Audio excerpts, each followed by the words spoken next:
মানে আমি খুব খুশি আমার মেয়েটা যেন বেঁচে বাড়িতে ওই ধরনের কথা বলে। ঘরে এসে বসেছে, ওনার মেয়েও এসে বসে পড়েছে, বারান্দায় ডেকে নিয়ে ওনাকে বলছে একটু সিএম এর সঙ্গে কথা বলো। উনি বলছে না আমি এখন সিএম এর সঙ্গে কথা বলবো না। তারপর চা খেয়ে বেরিয়ে গেছে।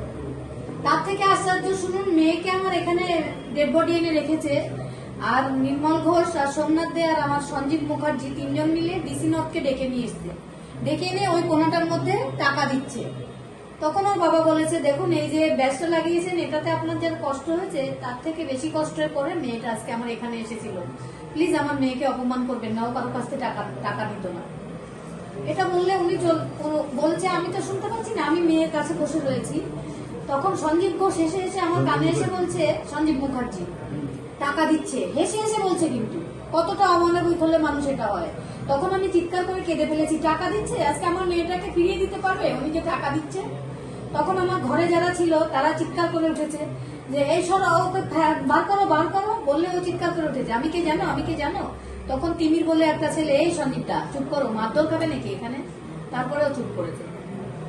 এবং সেই কথাটা যেহেতু আমরা না বলতে পারি, যাতে দুদিন আমাদের চুপ করি, এই কথাটা কাউকে বলবে না, পুলিশ তদন্ত করছে, তাহলে তোমার মেয়ের তদন্ত হবে না, জাস্ট আমরা একদিন চুপ রয়েছি। তারপরে অনেকগুলো ডক্টর আমাদের এখানে এসেছেন, তখন আমি একটা ডক্টর সুবর্ণ স্যার, ওনার কাছে কেঁদে কেঁদে বলে ফেলেছি কথাটা।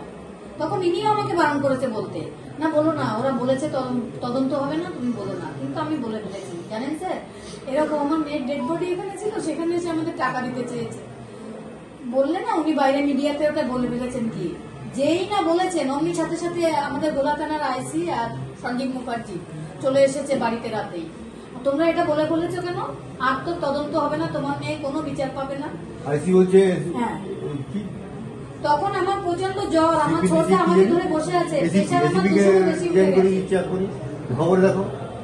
খবরে দেখো একে বিয়ে করে ট্রান্সফার করে দিয়েছে, সরিয়ে দিচ্ছে। এরকম ভয় দেখিয়ে তাহলে কি করবো আমরা এখন? তোমরা একটা ভিডিও বানাও যে তোমরা এগুলো বলনি, এইগুলো ওখানে পুলিশ দাঁড়িয়ে রয়েছে, এখানে সঞ্জীব মুখার্জি একটা ভিডিও বানালো যে আমরা এগুলো বলি। সেই ভিডিও পরে কুণাল ঘোষ প্রচার করলো। তাহলে কতটা বড় রাজনীতির শিকার আমরা হয়েছিলাম বলুন।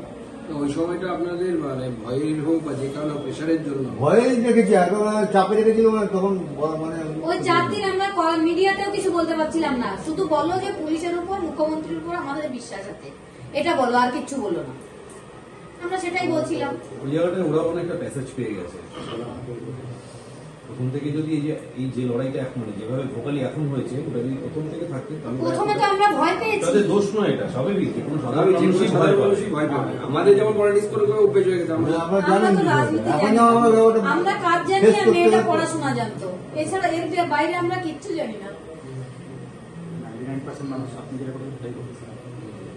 আজকে আমরা যখন কোর্টের ওই সিঁড়িটায় পা দিচ্ছি, তখন আমাদের শুধু একটাই জিনিস হচ্ছে, মেয়েটা আজকে অনেক শিক্ষিত হয়েছিল বলে হয়তো আমাদের এটা করতে হচ্ছে।